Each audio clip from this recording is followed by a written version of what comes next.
Nagsisimula ang pelikula sa mga unggoy ng simyan ay nagtitipon sa kanilang ninuno na puno upang salubungin ang kapanganakan ng dalawang anak na lalaki sa hari ng apes. Si Haring Simyon ay namumuno sa 12-dosenang mga unggoy sa isang matandang puno sa isang lugar sa disyerto ng Savannah. Ipinaalam ng matapat na tagapayo ng hari na si Vladimir na may problema. Tila ang reyna ay nagsilang ng dalawang anak na lalaki sa halip na isa. Ang unang prinsipe ng unggoy ay napakaliit at mahina, ngunit ang pangalawang unggoy ay malakas at malusog na hitsura. Dahil ang maliit na unggoy ang unang lumabas na siya ang direktang tagapagmana ng trono, dumating ang bruhang unggoy at pinayuhan ng hari na alisin ang maliit na unggoy dahil siya ay isang masamang tanda. Sinabi niya na siya ay likas na pagkakamali at hindi siya tatanggapin ng mga unggoy bilang kanilang prinsipe. Ibinigay ng hari ang sanggol kay Vladimir upang patayin ang anak niya. Habang natutulog ang reyna, hinahanap ng reyna ang kanyang mga sanggol pagkagising niya at ipinangako ng hari na aalagaan niya sila at siya ay namatay pagkatapos nito. Ipinakilala ni Haring Simyon ang prinsipe ng korona na si Vania, ang malakas at malusog na unggoy sa kaharian. Dinala ni Vladimir ang mahinang unggoy sa isang bamin upang ihagis ito sa bibig ng lobo.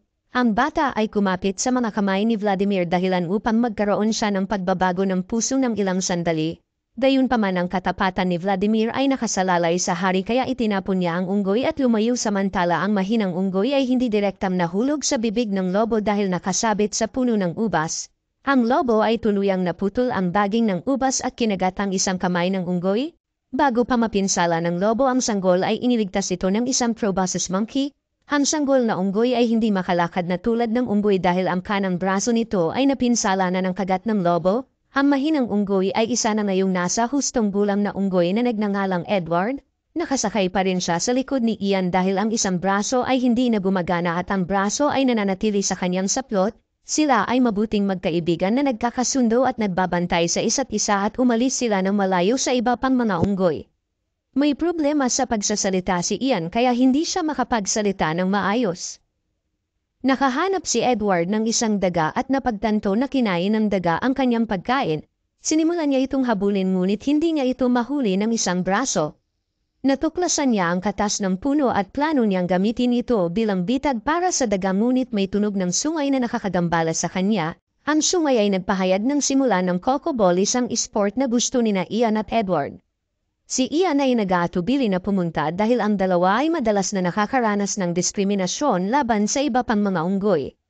Kinumbinsi siya ni Edward na pumunta sila sa isang sangay para manood ng mga laro. Ang mga unggoy na nakasabit sa mga baging ay inihagis ang bola sa paligid na naglalayo ng goal shot sa bibig ng isang bungo. Ang bola ay isang buma ng niyog. Si Vania ang unang nakapuntos at pinalakpakan ng karamihan. Nagsisimula ang isa pang laban ngunit naantala ito nang sinubukan ni Ian na saluhin ang bola ngunit nauwi sa pagkahulog nila mula sa kanilang mga baging. Tumalbog ang bola at nahulog sa isang butas. Inalibutan si Ian para bugbugin siya, ngunit mabilis na nag-isip si Edward. Gumamit siya ng katas ng puno para mailabas ang bola. Ang odd primates ay nagtipon sa paligid ni Edward na nagtatanong kung paano niya ginawa ang magic. Ngunit si Vania ay nagpakita at kinuha ang bola mula kay Edward. Sinubukan ni Vania na ihagis ang bola ngunit ang kamay niya ay dumikit dito dahil sa katas ng puno. Ang iba pang mga primate ay sinusubukang alisin siya ngunit maging ang mga kamay nila ay dumikit din. Natapos ang kaguluhan ng lumipad ang bola sa kanilang mga kamay at napunta sa ulo ni Haring Simyon. Sinubukan ni Vladimir na tanggalin ito ngunit nasama ang buhok ng hari sa pagtanggal nito. Napansin ng bruha si Edward at tinanong si Vladimir kung itinapon niya ang bata tulad ng itinanong, at kinumpirma ni Vladimir na itinapon niya ang bata. Binantaan siya nito at pinalis siya upang makahanap ng solusyon. Si Edward at Ian ay nasa kanilang pugad na nagtatalo tungkol sa mga puting bundok na laging pinapangarap ni Ian. Si Sergey at Marcel ay nagpakita sa utos ng hari. Sinabi nila kay Edward na siya ay ipinatawag ng hari. Sa presensya ng hari, si Edward ay inakusahan ng pagsasanay ng mahika. Ipinaliwanag muli ni Edward na ito ay hindi magic ngunit ilang mga trick na natuklasan niya, at nagpapatuloy upang ipakita ang ilan sa mga trick na iyon sa hari. Gumagawa siya ng korona mula sa mga dahon at gumagawa ng salamin sa pamamagitan ng pagbuhos ng tubig sa isang dahon. Nakikita ng hari ang kanyang refleksyon sa unang pagkakataon at namangha siya sa mga tampok ng kanyang mukha. Si Edward ay gumawa ng isang indayo para sa hari at patuloy na nakikipag-usap sa kanya. Bigla silang inatake ng isang kayag ng mga insekto na ipinatawag ng mangkukulam. Si Haring Simeon ay itinapon mula sa indayog at si Edward ay inakusahan ng tangkang pagpatay ng mangkukulam. Inutusan ni Vania na itapon siya sa bangin at walang magawa si Ian, ngunit panoorin si Haring Simeon na umakyat at hiniling na malaman kung sino ang nagtapon kay Edward sa bangin. Sinabi ni Vania na sinubukan niyang patayin siya ngunit inakusahan ni Haring Simeon si Vania na pumatay ng isa pang simyan. Nagising si Edward nang madiskubreng itinapon siya sa puno. Si Ian ay nakasabit sa isang baging ngunit napakataas nito para maabot ni Edward. Iniwan niya si Ian at naglibot sa desyerto. Nakakita siya ng dalawang higanteng ostrich at sinubukan niyang kunin ang isang bangkus ng mga ubas na nakalawit sa bibig ng isang ostrich. Sa proseso ay natututo siyang tumayo sa dalawang paa tulad nila.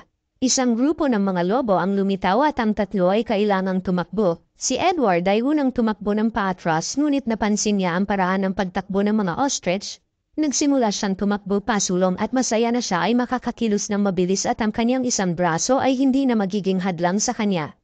Nakita siya ng ibang mga unggoy na tumatakbo at pinasaya siya. Tumakbo ang tatlo sa isang field na puno ng mga rhino at nilagpasan ito hanggang sa makita ng mga rhino ang mga lobo na paparating at nagsimulang tumakbo. Ngayon si Edward ay tumatakbo mula sa mga rhino at sa mga lobo. Narating ni Edward ang dulo ng landas at ang mga rhino ay nagsimulang gamulong na parang armadillos. Nang makitam si Edward ay malapit ng durugan ng mga rhino na iyon, si Haring Simeon ay tumalon at sinubukan siyang iligtas. Nilabanan niya ang ilan sa kanilang ngunit tumalon sa harap ni Edward nang makita niyang malapit na siyang madurog. Nawala ang kaguluhan at malubhang nasugatan si Haring Simeon mula sa labanan.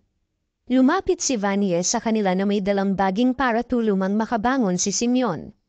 Sinabi ni Haring Simeon kay Edward na siya ang kanyang ama bago siya mamatay. Kinuha ni Vania ang katawan ni Simeon at sinabihan si Edward na huwag ituturing ang kanilang sarili na mga kapatid. Si Vania ay kinurunahang hari at pinalis niya si Vladimir dahil sa hindi pagtupad sa kanyang tungkulin na paalisan si Edward. Kinuha ni Sergey ang trabaho ni Vladimir at dumating ang oras para pumili si Vania ng nobya. Sa halip na kumuha ng asawa, si Vania ay gumawa ng isang deklarasyon na ang lahat ng mga unggoy ay nasa kanyang pagtatapon at siya ay may ganap na utos sa kanilang lahat. Isang bagyo ang nagsimula at si Vladimir ay tinanggihan ng lahat ng mga unggoy. Ang bagyo ay naging marahas at isang buhawi ang lumitaw. Natuklasan ni Edward si Lucy sa buhawi at umibig sa kanya. Hinaboy niya ito at naging magkaibigan sila. Tinuruan siya ni Edward na tumayo sa dalawang paa at natuklasan nila ang apoy mula sa isang bulkan. Nasa sabik na kinuha ni Edward ang isang piraso ng apoy pabalik sa mga unggoy at pinag-usapan ito. Hindi nila siya tinanggap at binato sa utos ni Vania. Nabigo si Edward na umalis kasama si Lucy. Hinaboy niya ang isang lobo mula sa taguan nito na may apoy at tumira sa yungib kasama si Lucy. Ang ibang mga unggoy ay pinapanood sina Lucy at Edward na natutong manghuli ng prutas na pumatay ng mga kuneho at iba pang maliliit na hayop. Natutunan din ni Edward na kontrolin ang lobo. Iniiwan ng mga unggoy si Vania at ang puno ng ninuno kapag hindi na nila matiis ang gutom. Ipinatawag ng mangkukulam ang espiritu ng puno upang takutin ang mga unggoy ngunit isang batang unggoy. Nagpasya si Diego na sundan ang tunog at natuklasan nila na walang espiritu ng puno ito ay ang lahat ng mangkukulam. Sinubukan niyang alisin siya ngunit siya ay naligtas at isiniwalat ang katotohanan. Ang mga unggoy ay umalis sa puno at nagtungo sa kuweba ni Edward at Lucy. Si Gisela, isang babaeng unggoy na noon pa man ay nagmamahal kay Vania, ay nagpas siyang manatili. Hindi tinatanggap ni Lucy ang mga unggoy pagkatapos ng ginawa nila sa kanya at kay Edward. Kinausap ng mga unggoy si Edward at pinamamagitan siya para sa kanila nangako silang kakain at aalis lang kaya pinapasok sila ni Lucy. Patuloy silang nanunood ng ilang buwan habang ang mga unggoy ay nagtatayo ng kanilang sarili ng isang bagong nayon. Si Lucy at Edward ay kasal at naghihintay ng isang anak na lalaki. Samantala ang mangkukulam ay nagpaplano ng paghihiganti sa mga unggoy para sa pag-abandona sa puno ng ninuno. Nagpapahinga si Lucy sa bahay habang tinutulungan ni Edward ang natitirang bahagi ng nayon sa gawaing pagtatayo at ang lahat ng mga unggoy ay nagtatrabaho na ngayon sa dalawang paa tulad ni Edward. Maaari na silang manghuli para sa kanilang sariling pagkain at si Diego ay maaaring gumuhit ng makatutuhanang mga imahe. Isang pagtatalo ang lumitaw sa pagitan ni Sergey at ng mga bagong primate na naghahanap ng masisilungan. Sinabi ni Sergey na walang masisilungan at pinalayas sila. Sinubukan ni Edward na patahimikin sila ngunit habang ginagawa niya yun ay isang balang ang sumalakay sa nayon at sinisira ang lahat ng kanilang ginagawa.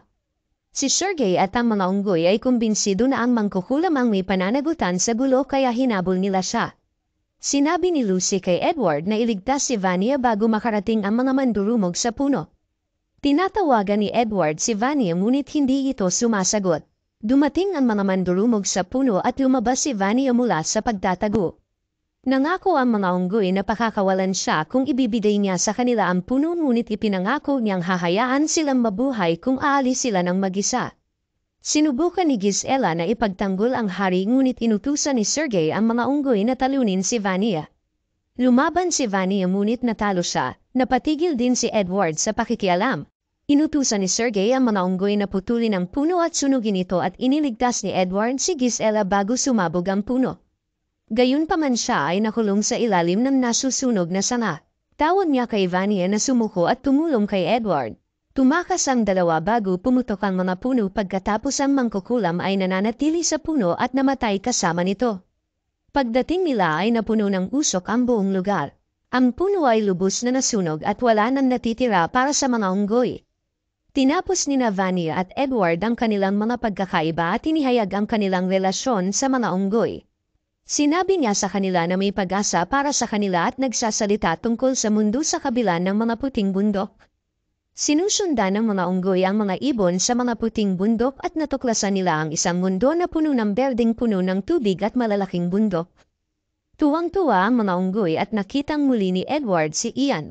Pinapanood ni Lucy ang magkakaibigang sumasayaw at ngumiti. Salamat sa panunood hanggang sa susunod na video.